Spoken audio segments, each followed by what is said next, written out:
우리 왕이신 구주이신 예수 그리스도의 탄생을 우리가 앞두고 성탄의 기쁨과 기대가 넘치기를 축원합니다. 아멘. 우리는 지난 주일부터 요한계시록 말씀을 함께 지금 나누고 있죠. 이 요한계시록은 우리 지도에서 잠시 보시면 사도 요한이 저 반모섬이라는 곳에서 계시를 받은 겁니다.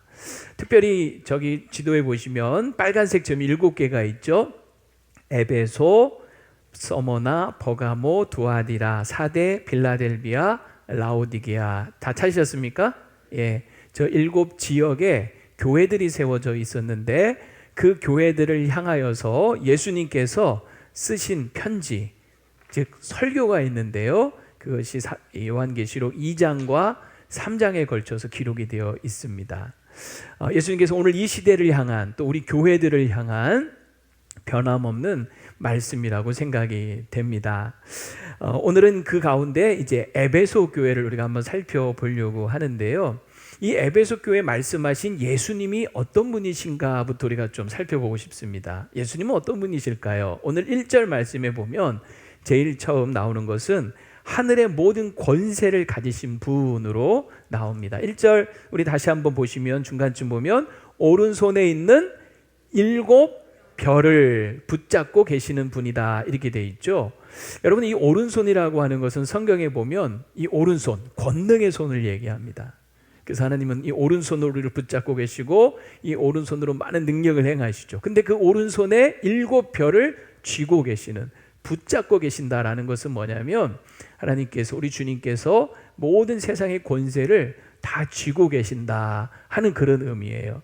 사실 이것은 우리에게 잘 와닿지 않을 수가 있는데, 이 1세기 초기 이 기독교인들에게 있어서는 7별 하면 이들은 그것이 무엇을 의미하는지 금방 깨달았을 겁니다. 그게 뭐냐면요, 당시 7별을 되게 좋아했던 사람이 있어요. 누구냐면 로마 황제입니다.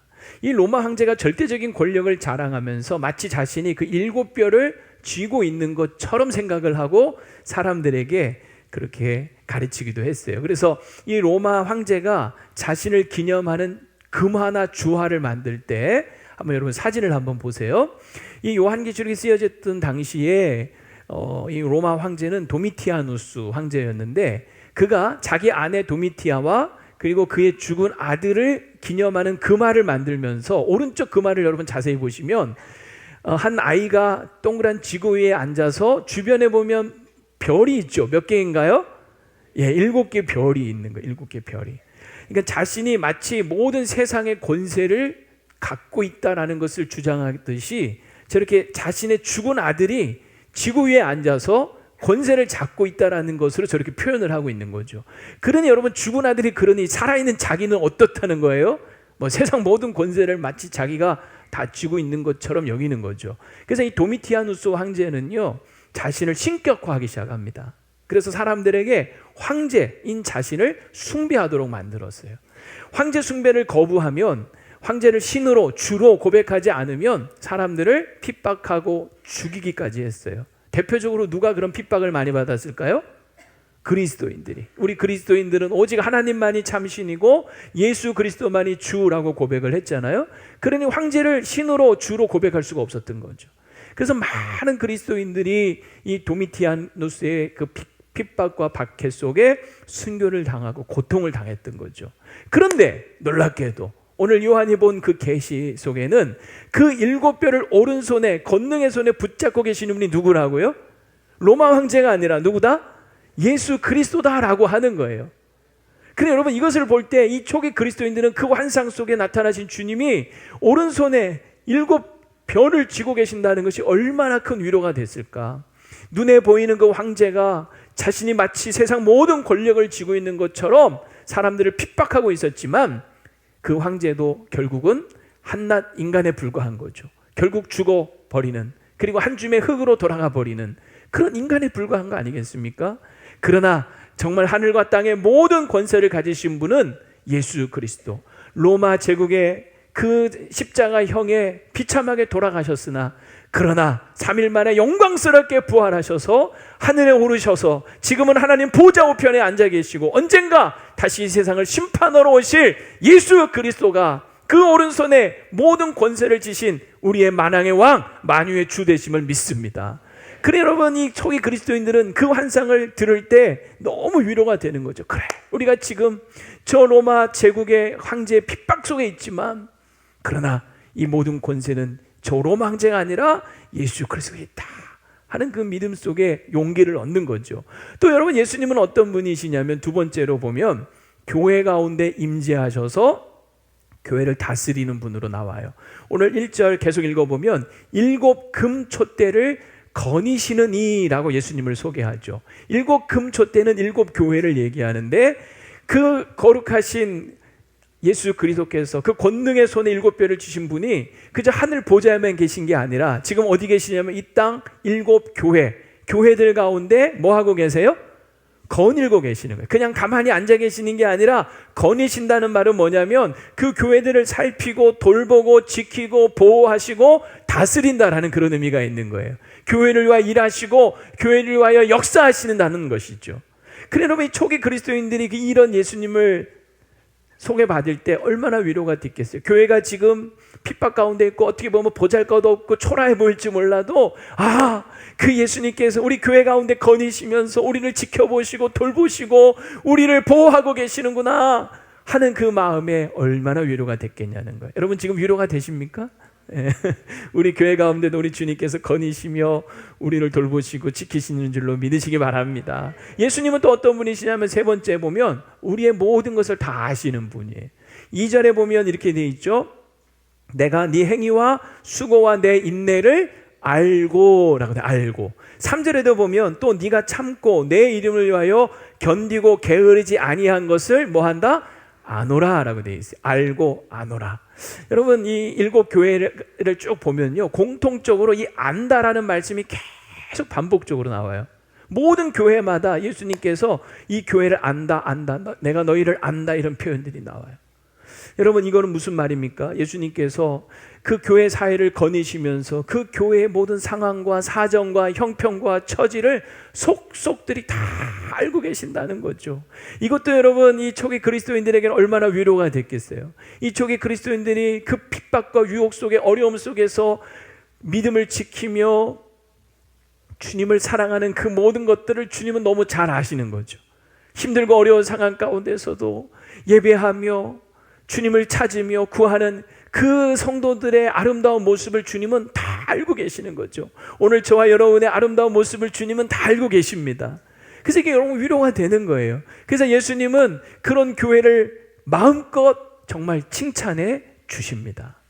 근데 또 한편으로 주님이 우리를 다 안다는 게 위로가 되기도 하지만 살짝 부담도 되죠. 왜? 주님은 내 모습 속에 부족하고 연약한 것도 다 알고 계시는 거 아니겠어요? 그저 보이는 것만이 아니라 보이지 않는 내 진짜 숨은 모습도 주님은 사실을 다 아는 거죠.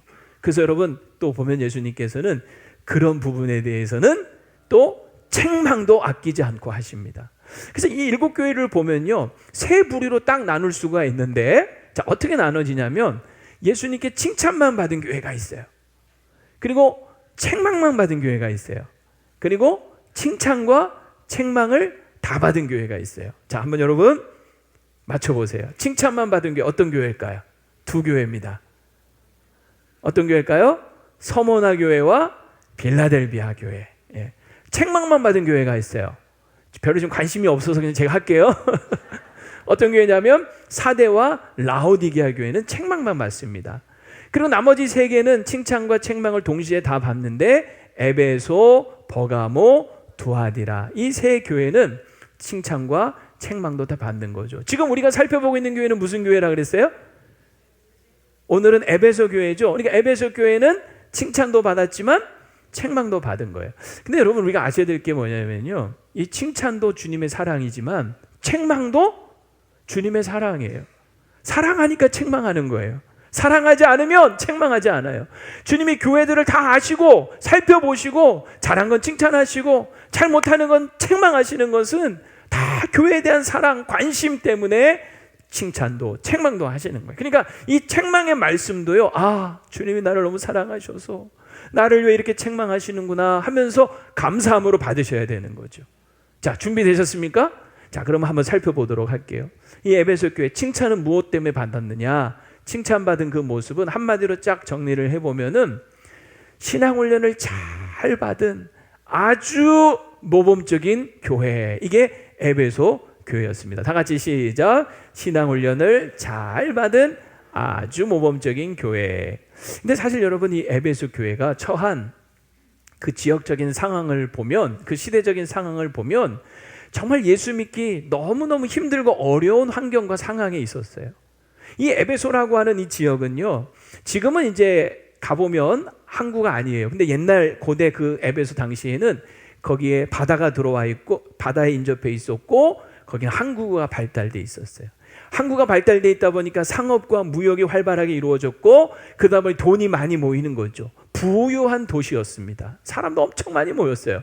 그러다 보니까 거기에 같이 발달한 게 뭐냐면 향락 문화, 쾌락 문화, 이런 것이 굉장히 발달되어 있었어요. 유혹하는 것들이 너무나 많았던 거죠. 뿐만 아니라 여러분, 이 에베소에 유명한 것이 하나 있었는데 아데미 신전이 있었습니다. 이 아데미 신전은 고대 7대 불가사의 중에 하나로 여겨질 만큼 그 규모가 어마어마했어요. 그러니까 이 우상 숭배가 아주 굉장히 강했던 지역이 바로 이 에베소였던 거죠. 또 뿐만 아니라 아까 얘기한 도미티아누스 황제에 의해서 황제 숭배가 굉장히 극심하게 강요됐던 그런 곳이었습니다.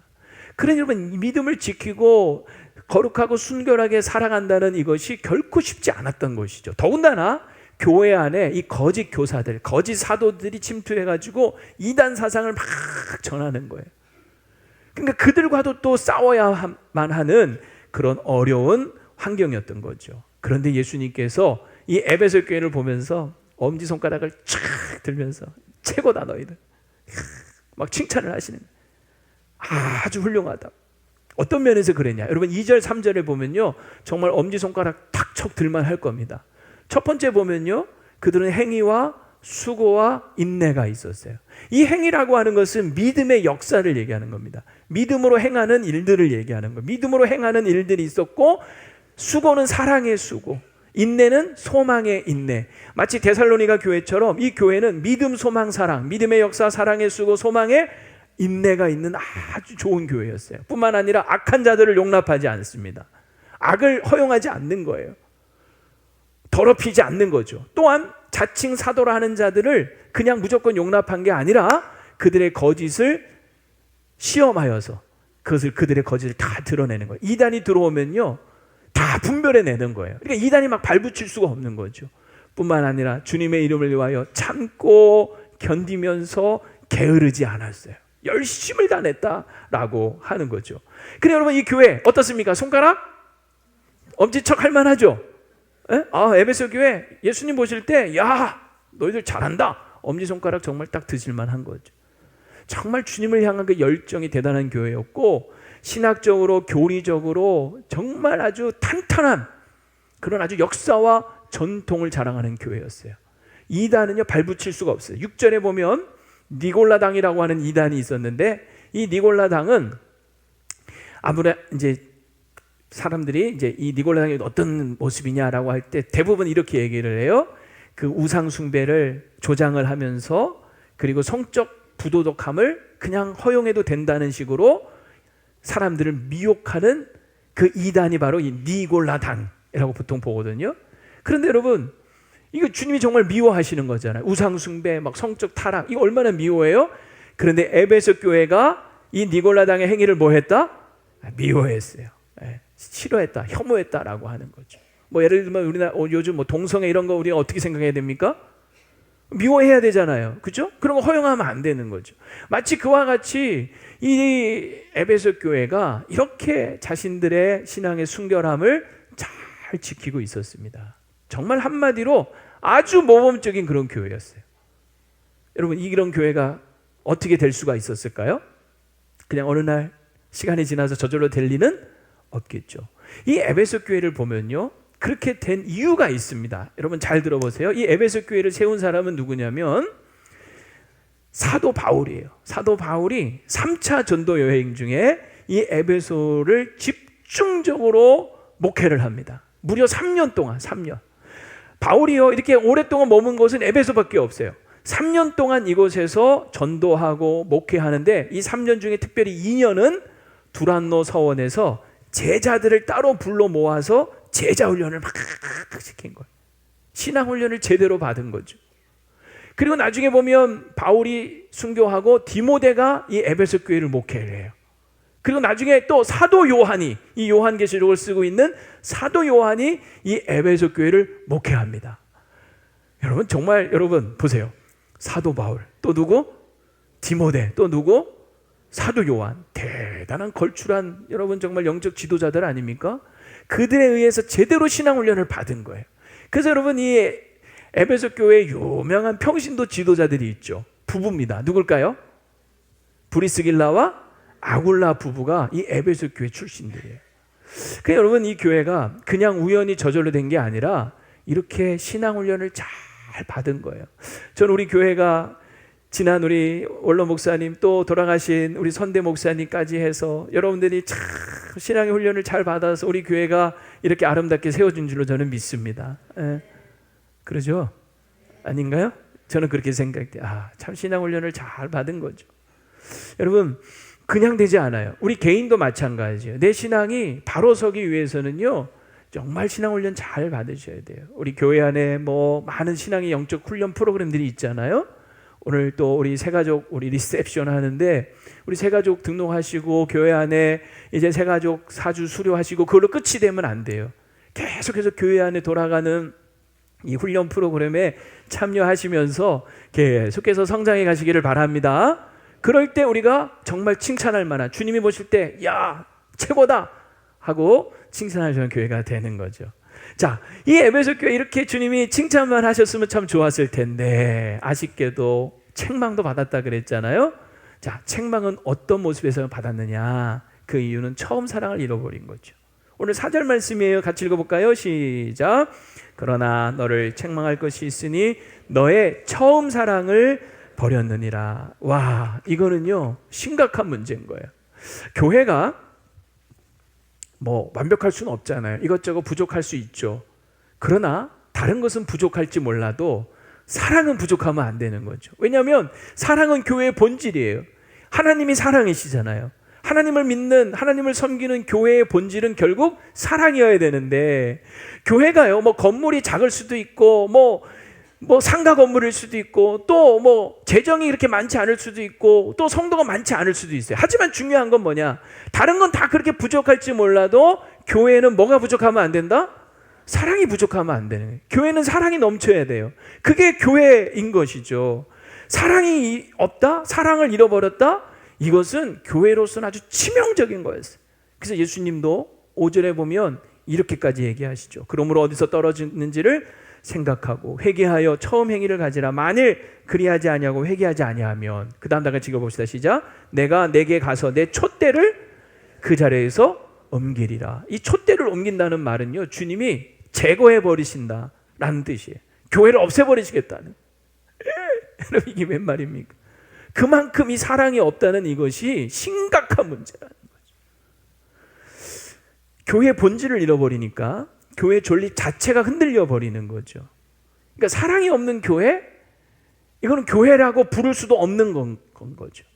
우리 교회를 보면서 우리는 사랑이 없어. 그럼 사실 교회가 아닌 거예요. 이거는 우리 모임이 있는데 우리 모임은 사랑이 없어. 우리 목장은 사랑이 없어. 우리 부서는 사랑이 없어. 이러면 여러분 이건 심각한 거예요. 정말 위기인 거죠. 그래서 여러분 절대로 이 처음 사랑을 잃어버리면 안 됩니다. 자, 그러면 예수님 말씀하신 이 처음 사랑을 버렸느니라, 이 말의 의미가 뭐냐? 이걸 이제 정확히 알아야 되죠. 자, 이것에 대한 해석이 몇 가지가 있더라고요. 가장 보편적인 해석은 뭐냐면 하나님에 대한 그 순수했던 처음 사랑, 막 내가 처음 주님을 믿었을 때 얼마나 순수하고 뜨겁고 막 그랬습니까? 그걸 잃어버렸다. 세월이 흐르면서 시간이 지나면서 교회 밥 좀 많이 드시고 교회 열심히 다니다 보니까 이제는 점점 그 감동과 감격이 식고 이제 형식적으로 의무적으로 그냥 교회 다니는 이런 모습, 이걸 이제 처음 사랑을 잃어버렸다라고 해석을 하기도 해요. 만약에 그렇다면 정말 이것도 심각한 거죠. 여러분들 하나님에 대한 신앙의 그 열정과 순수함이 잃어버리지 않기를 바랍니다. 이거 정말 중요한 거예요. 또 하나 여러분 하나의 해석은 뭐냐면 이 에베소 교회에 처음 세대들이 있었어요. 교회가 처음 세워질 때 여러분 그 처음 교회를 세울 때의 그 초창기 그 사람들의 그 뜨거웠던 신앙들이 세월이 흐르면서 지금 에베소 교회는 설립된 지 한 40년, 50년 정도 지난 것으로 보는데 세월이 지나면서 그 처음 교회를 세웠던 사람들이 이제 하나 둘씩 교회를 떠나고 돌아가시는 거죠. 우리 정정옥 권사님도 이제 하늘나라 부름을 받으셨잖아요. 그렇게 한두 분씩 떠나가요. 처음 이 교회가 세워질 때 벽돌 한 장 한 장을 쌓으면서 같이 교회를 세웠던 그 분들이 교회를 향한 그 사랑, 서로를 향한 그 사랑은 정말 여러분 대단하지 않았겠어요? 에베소 교회도 처음엔 그랬는데 그 세대들이 하나씩 돌아가시면서 이제 다른 사람들이 들어오고 다음 세대들이 자녀 세대들이 일어났는데 이 첫 세대들만큼 그 사랑이 미치지 못하는 거죠. 그런 것으로 해석을 하기도 해요. 이것도 여러분 만약 정말 그렇다면 이것도 심각한 거죠. 우리 교회가 이제 50년 역사를 지나가고 있는데 우리 교회 세워지면서 얼마나 우리 많은 분들이 여기 우리 원로 장로님들 시작해서 많은 분들이 헌신하고 수고하셨습니까? 그런데 이제 그 뒤에 교회가 이렇게 잘 세워지고 갖춰졌을 때 이제 오신 분들도요.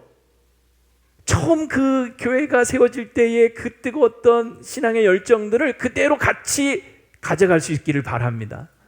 우리 오늘 새가족 리셉션 참여하시는 분들도요. 정말 그런 교회를 향한 주님을 향한 신앙의 열정들이 같이 꼭 이렇게 전수가 되어서 똑같이 정말 주님을 이렇게 사랑했으면 좋겠습니다. 우리 다음 세대, 우리 자녀 세대들이 우리 부모님들, 조부모님들의 그 하나님을 향한 사랑과 열정이 끊어지지 않고 우리 자녀 세대들도 계속해서 잘 연결되었으면 좋겠습니다. 이게 이제 처음 사랑을 잃어버리지 않았다는 그런 의미에서 이런 해석도 가능해요. 그래서 이것도 되게 중요한 거죠. 자, 그런데 이제 세 번째 해석이 있어요. 세 번째 해석. 세 번째 해석은 뭐냐면 너무 옳고 그름만을 따지다가 정작 형제 사랑을 잃어버렸다라는 해석이에요. 재미없죠 지금? 오늘 소리가 너무 좀 딱딱한 것 같은데 잘 그래도 들어보세요. 여러분 제가 볼 때 이 세 가지 해석이 다 의미가 있고 일리가 있는데 그 중에서 특별히 이 문맥적인 상황에서 봤을 때 가장 타당한 해석은 몇 번째일 것 같습니까? 이제 설명을 들어보시면 알겠지만 세 번째. 오늘 설교 제목이 여기서 나온 거예요. 옳고 그름만 따지다가 결국 형제 사랑을 잃어버린 모습. 이게 바로 처음 사랑을 잃어버렸다 하는 예수님의 진단이라는 거죠. 자, 무슨 말이냐면 이 에베소 교회가 엄청난 칭찬을 받았잖아요. 뭐 정말 그 주님을 향한 행위와 수고와 인내가 있었고 악한 자를 용납하지 않았고 자칭 사도라는 자들을 시험하여 거짓을 드러내고 주님의 이름을 위하여 참고 견디고 게으르지 않은, 이거는요 주님 사랑하지 않으면, 하나님을 그렇게 뜨겁게 사랑하지 않으면 그렇게 할 수 없다는 거예요. 그러니까 이 에베소 교회는 하나님은 그렇게 사랑했어요. 정말 하나님을 그렇게 뜨겁게 사랑했어요. 열정을 가지고 사랑했어요. 근데 문제는 뭐냐면 교회 안에 자꾸 이단들이 들어오고 거짓 교사들이 들어오고 그러다 보니까 이들을 분별해내느라고 옳고 그름을 막 따지면서 이단과 싸우면서 정작 그러다가 결국은 형제 사랑의 모습까지도 잃어버렸다라고 하는 거죠. 여러분, 우리가 옳고 그름을 따진다라고 하는 것은 필요한 일이긴 해요. 교회가 그냥 무질서하게 뭐 그냥 야 이단도 괜찮아, 야 신천지도 괜찮아, 환영 할 수 있나요? 아니죠. 정확하게 분별해야죠. 혹시 신천지 계시면 손 들어보세요. 나가세요. 네, 빨리 나가세요. 신천지 계시면. 여러분 뭐 아무나 오세요. 뭐 이단도 삼단도 다 괜찮아요. 이럴 수 없는 거죠. 빛과 어둠은 구분해야 되고 진리와 비진리는 구분해야 되고 거짓과 진실은 구분해야 되고 그거를 분별하고 구분할 수 있는 능력이 교회 안에 있어야 되는 거죠. 옳고 그름은 꼭 필요한 거에 따지는 것은, 문제는 뭐냐면 이게 이제 과유불급, 지나쳐버린 거죠. 이런 겁니다. 이렇게 옳고 그름을 자꾸 따지다 보니까 나중에는 진리의 문제, 어떤 교리적인 문제, 신학의 문제를 넘어서서 이제 같은 믿음의 공동체 안에 있는 성도들을 바라보면서도 그냥 매사사사 건건 옳고 그른 것을 따지기 시작을 하는 거죠. 그래서 사랑이 식어버리는 거예요. 사랑을 잃어버리는 거예요.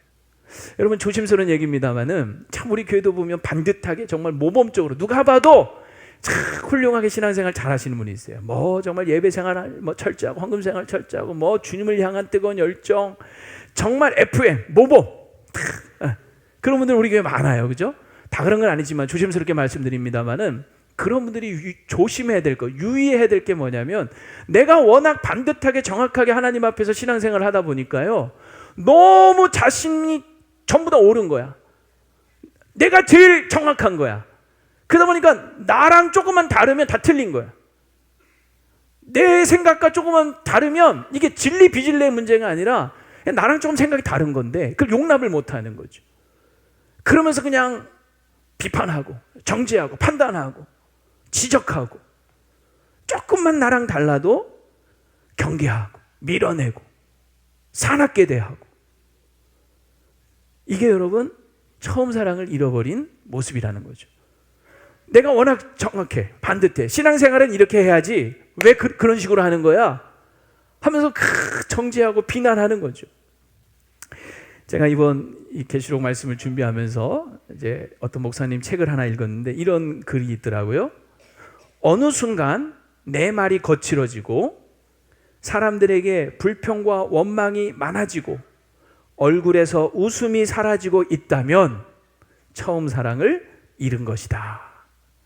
제가 이 글을 읽는데 딱 제일 먼저 떠오른 사람이 있어요. 누굴까요? 누굴까?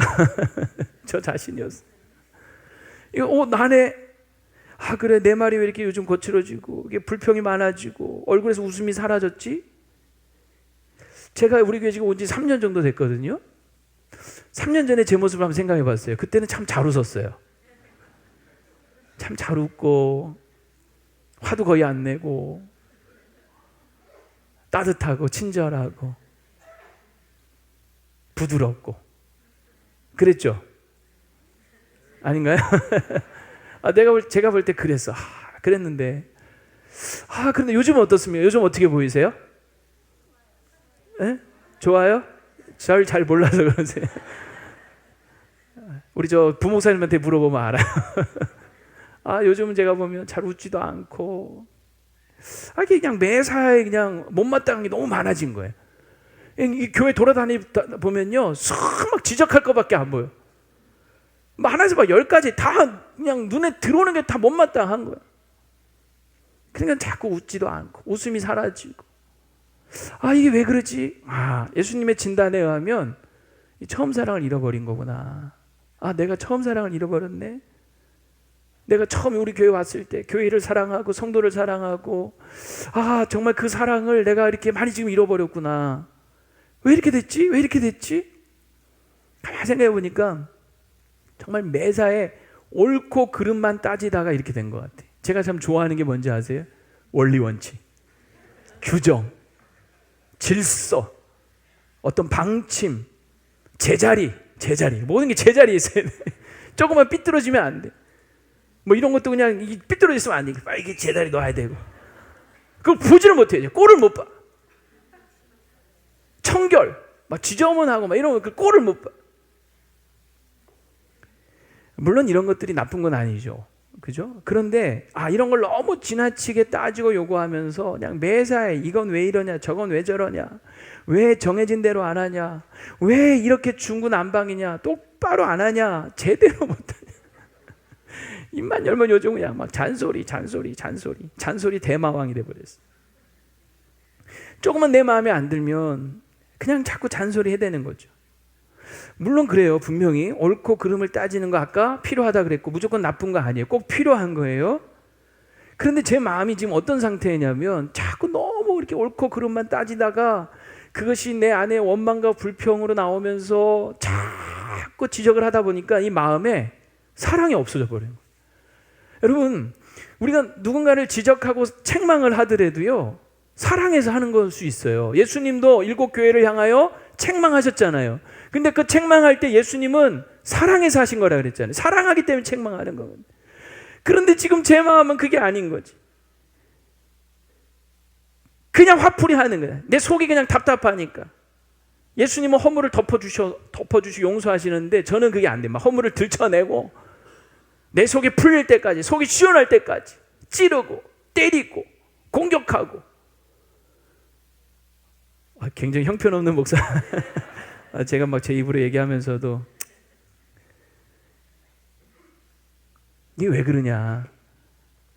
처음 사랑을 잃어버린 거죠. 여러분 가정 안에서도 그렇잖아요. 여러분 부부간에도 처음 사랑을 잃어버리면 어때요? 사사건건 마음에 안 들죠. 향 찌르고 때리고 욕하고 싸우고.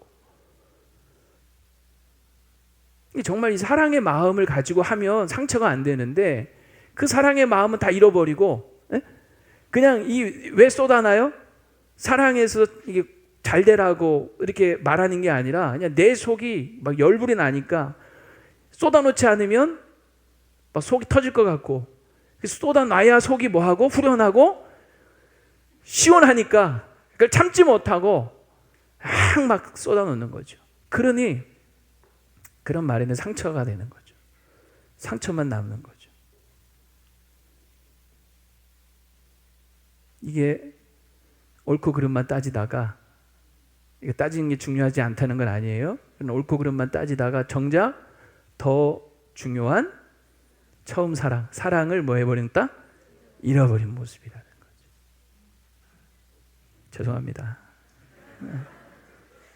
앞으로 잘해야 될 텐데 이 설교를 해놓고선 어떻게 하려고 하는지 저도 모르겠어요.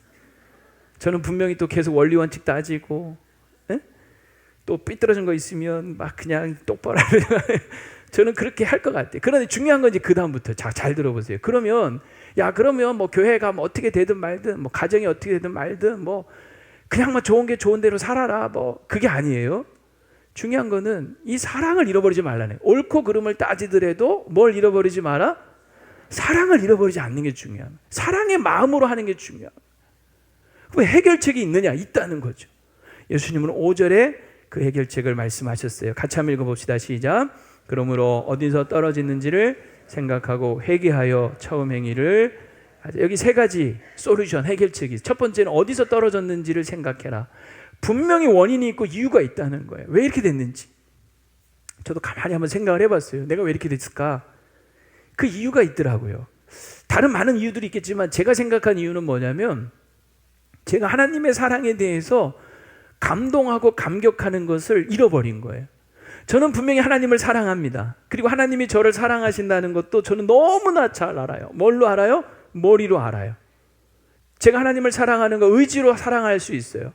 주님을 위해서라면요 저는 다 할 수 있어요. 다 드릴 수 있고 다 할 수 있어. 머리로 의지로는 하나님도 사랑하고 하나님 나 사랑하는 거 알아. 저만큼 신학에 대해서 성경에 대해서 많이 아는 분들이 있겠군요. 어쨌든 뭐 저도 뭐 얼만큼 웬만큼 더 많이 알 거 아니에요. 근데 문제는 뭐냐면 머리는 알고 의지도 있는데 감정이 이 마음이 식어버리고 죽어버린 거죠. 하나님의 사랑에 대해서 감동이 없는 거예요. 감격이 없는 거예요. 하나님 날 사랑하신다고 해도요 그냥 알아 머리로 알아. 예수님이 왜 이 땅에 오셨는지 주님이 나를 왜 뭘 하셨는지 머리로 너무나 잘 알아. 가슴이 식어버린 거죠. 거기에 대한 감격이 없고 눈물이 없어요. 눈물이 말라 비틀어져 버렸어요.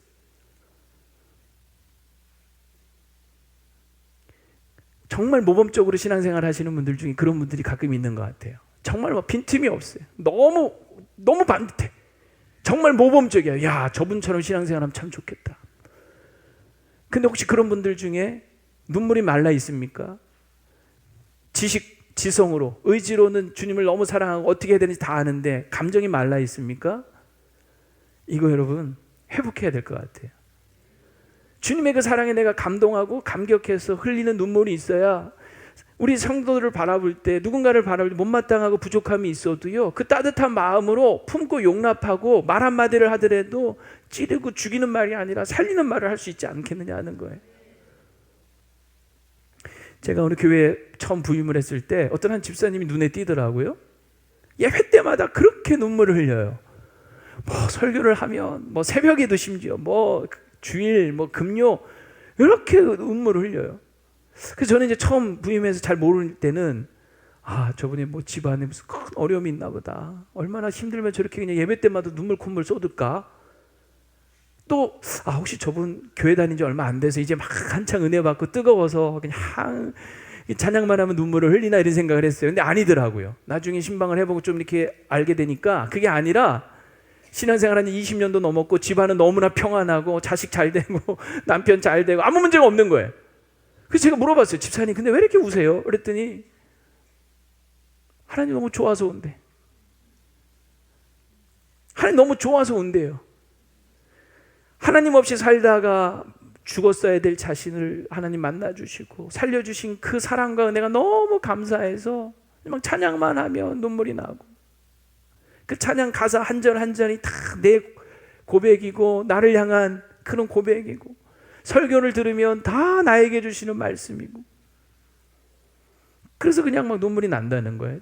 자기도 스스로 너무 우니까 사람들 보기 민망해서 안 울려고 애를 쓴대요. 그런데도 그냥 어쩔 수가 없대요. 흐르는 눈물을 막을 수가 없대요. 그래서 저한테 한 가지 얘기를, 고민을 털어놓더래요. 목사님 그런데 이런 저를 보면서 사람들이 이해를 못하고 자꾸 뭐라고 해요. 왜 너만 그렇게 유독 튀려고 하냐. 네가 아직 교회를 덜 다녀서 그렇다. 더 다녀봐라.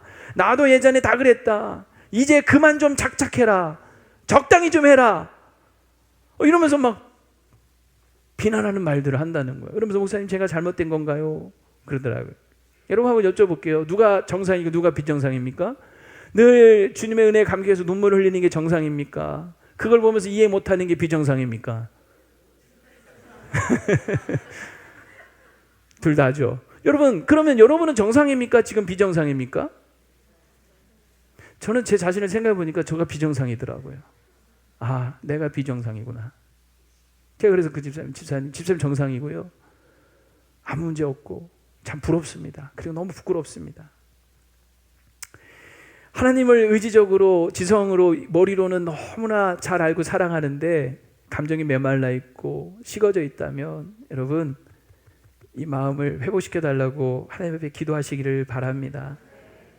그래야 내가 누군가를 정말 따뜻하게 사랑할 수 있는 것 같아요. 두 번째는 회개해야 합니다. 이 회개는 이것이 잘못된 것이라는 걸 인정해야 회개할 수 있는 거예요. 야, 나만큼만 해. 나만큼 FM이 어딨어. 내가 뭘 잘못했어. 이러면요 회개 못하는 거죠. 내 안에 처음 사랑을 잃어버릴 때 주님은 책망하시는데 나는 괜찮다는 거예요. 뭐 내가 뭘 잘못했어요. 내가 뭐 신앙생활 똑바로 안 한 게 뭐가 있어요. 나만큼 성경 많이 읽는 사람, 나만큼 기도 많이 하는 사람 있으면 나와보라 그래요. 그냥 너무 당당한 거죠. 근데 주님 보실 때는 그 처음 사랑을 잃어버려서 막 촛대를 옮겨버리시겠다고까지 하는데 나는 괜찮다? 회개를 못하는 거죠. 사탄은요 끊임없이 우리한테 거짓말합니다. 괜찮다고. 너만큼 하는 사람이 어디 있냐고. 그 정도면 괜찮아. 그거는 별 문제 아니야. 이렇게 속이는 거예요. 근데 주님은 다른 거 다 잘해도 이 사랑이 없으면 심각하다는 거예요. 누구의 말을 들어야 됩니까? 성령이 교회들에게 하시는 말씀을 들으셔야 합니다. 사탄의 속임수에 빠지면 안 됩니다.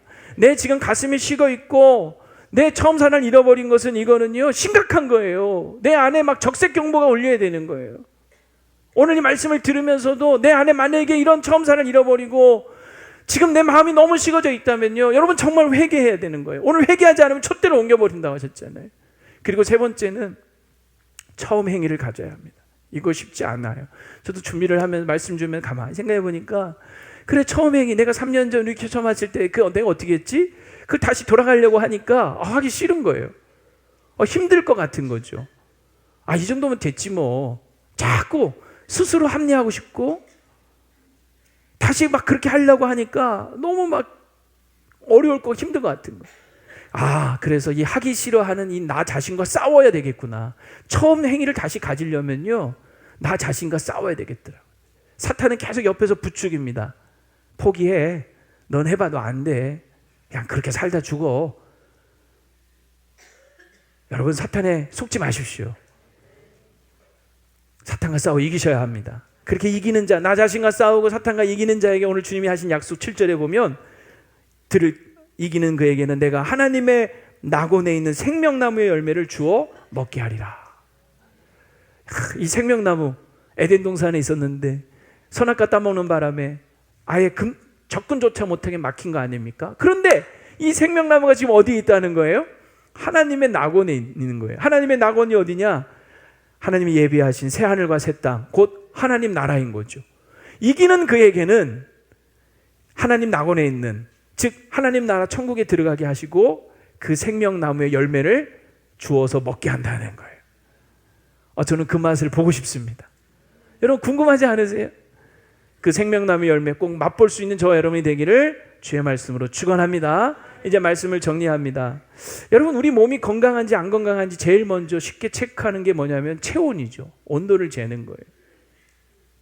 영적으로도 마찬가지예요. 영적으로 우리가 건강한지 아닌지는 온도를 체크해 보면 됩니다. 첫 번째는 진리의 온도예요. 내가 진리에 대해서 얼마나 관심이 많은가, 하나님 말씀에 대해서 내가 신앙 훈련하는 데 있어서 내가 얼마나 게으르지 않고 열심을 내고 있는가.